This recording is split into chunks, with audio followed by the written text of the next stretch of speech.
गुरुर्ब्रह्मा गुरुर्विष्णु गुरुर्देवो महेश्वरः गुरुर्साक्षात् परब्रह्म तस्मै श्री गुरुवे नमः। श्री विश्व गुरु भात मिशन में आप सभी श्रोताओं का हार्दिक स्वागत एवं अभिनंदन है। सर्व मंगल मांगल्ये शिवे सर्वार्थ शरण के तौरिके गौरी नारायणी नमस्ते।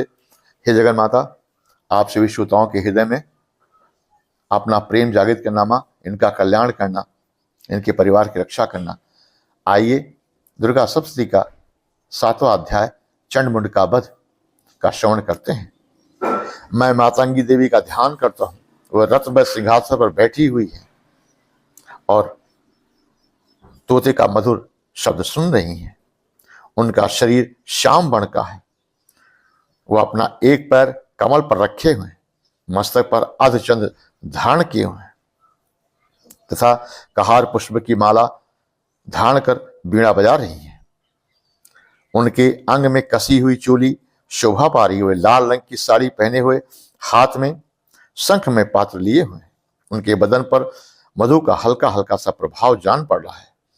ललाट में बेंदी शोभा पा रही है। ऋषि कहते हैं, शुम्भ की आज्ञा पाकर के चंडमुंड दैत्य चतुंगड़ी सेना के साथ अस्त्र शस्त्रों से सुसज्जित होकर के चल दिया।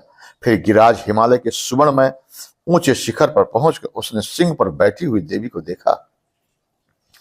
वह मंद मंद मुस्कुरा रही थी। उन्हें देखकर दैत्य लोग तत्परता के से पकड़ने का उद्योग करने लगे। किसी ने धनुष तान लिया, किसी ने तलवार संभाली। कुछ देर में वह देवी के पास आकर खड़े हो गए। तब अंबिका ने इन शत्रुओं के पास बड़ा क्रोध किया। उस समय क्रोध के कारण उनका मुख लाल पड़ गया, ललाट में भौएं टेढ़ी हो गई। वहां से तुरंत बेकाल रूपी काली प्रकट हुई, जो तलवार पास लिए हुई थी। वह विचित्र खड़वांग धारण किए हैं, चीते की चर्म की साड़ी पहने हुए, नरमुंडों की माला से विभूषित है। उनके शरीर का मांस सूख गया था, केवल हड्डियों का ढांचा था। इतने में अत्यंत भयंकर जान पड़ती थी। उनका मुख बहुत ही विशाल था, जीभ लपलपाती थी। वह बहुत ही डरावनी प्रतीत होती थी। उनकी आंखें भीतर की धसी हुई थी और लाल थी। उन्होंने भयंकर गर्जना करते हुए चार दिशाओं को हिला दिया। बड़े बड़े दैत्यों का वध करती हुई वह कालिका देवी बड़े वेग के साथ दैत्यों की सेना पर टूट पड़ी और उनका भक्षण करने लगी। वे पार्श्वरक्षकों, अश्वधारी महावतों, योद्धाओं और घंटा सहित कितने ही हाथियों को एक ही हाथ से पकड़कर मुंह में डाल लेती थी। इस प्रकार घोड़े, रथ, सारथी, सब प्रकार के रथी सैनिक को मुंह में डाल डालकर वह ऐसे भयानक चबा डालती थी जैसे कोई किसी के बाल पकड़ लेती, किसी का गला दबा लेती, किसी को पैरों से कुचल डालती, किसी को छाती से धक्का मारकर गिरा देती। वे असुरों को छोड़े गए बड़े बड़े अस्त्र को मुंह में पकड़ लेती और रोष में भरकर उनको दांत से पीस डालती। काली के बलवान और दुरात्मा दैत्यों की सारी सेना रौंद डाली, खा डाली, कितनों को मार भगाया। कोई तलवार के घाट उतर गए, कोई खड़वाक से पीटे गए, कितने असुर दांतों के अग्रभाग से कुचलकर मृत्यु को प्राप्त हो गए। इस प्रकार देवी ने असुरों की इस विशाल सेना को क्षण भर में मार गिराया। यह देखकर चंड उन अत्यंत भयानक मां काली की तरफ दौड़ा।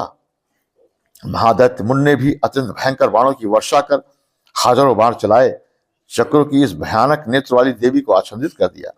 वह अनेकों चक्र देवी के मुख में समाते हुए ऐसा जान पड़ा मानो सूर्य के बहुतरे मंडल बाधा में उदर में प्रवेश कर रहे हैं। तब भयंकर गर्जना करने वाली काली ने अत्यंत रोष में भरकर विकट अट्टहास किया। उस समय उनके विशाल बदन के भीतर कठिनता से देखे जा सकने वाले दांतों की प्रभा चमक रही थी। देवी ने बहुत ही बड़ी तलवार लेकर के हूं का उच्चारण करते हुए चंड पर प्रहार किया। उसके केस पकड़कर तलवार से उसका मस्तक काट डाला। चंड का मारा गया देखकर मुंड भी देवी की ओर दौड़ा। तब देवी ने रोष में भरकर उसे भी तलवार से घाड़ कर धरती पर सुला दिया। परकामी चंड और मुंड को मारा गया जाता हुआ देखकर बाकी हुई सेना भयकुल हो गई और वहां से वो भाग गई। काली ने चंड और मुंड का मस्तक हाथ में लेकर चंडिका के पास जाकर प्रचंड अट्टहास किया।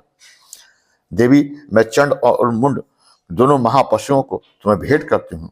अब युद्ध में तुम शुभ और निशुंभ का वध स्वयं ही करना। इसी कहते हैं वहां लाए हुए चंडमुंड नामक महादैत्यों के को देखकर कल्याणमयी चंडी ने काली के मधुर वाणी से कहा, देवी, तुम चंड और मुंड को लेकर के मेरे पास आई हो, इसलिए संसार में चामुंडा के नाम से तुम्हारी ख्याति होगी। इस प्रकार मार्कंडेय पुराण में सर्वाणिक मनवंतर की कथा के अंतर्गत महादेव महात्म्य चंड मुंड का वध का 7वां अध्याय पूरा हुआ।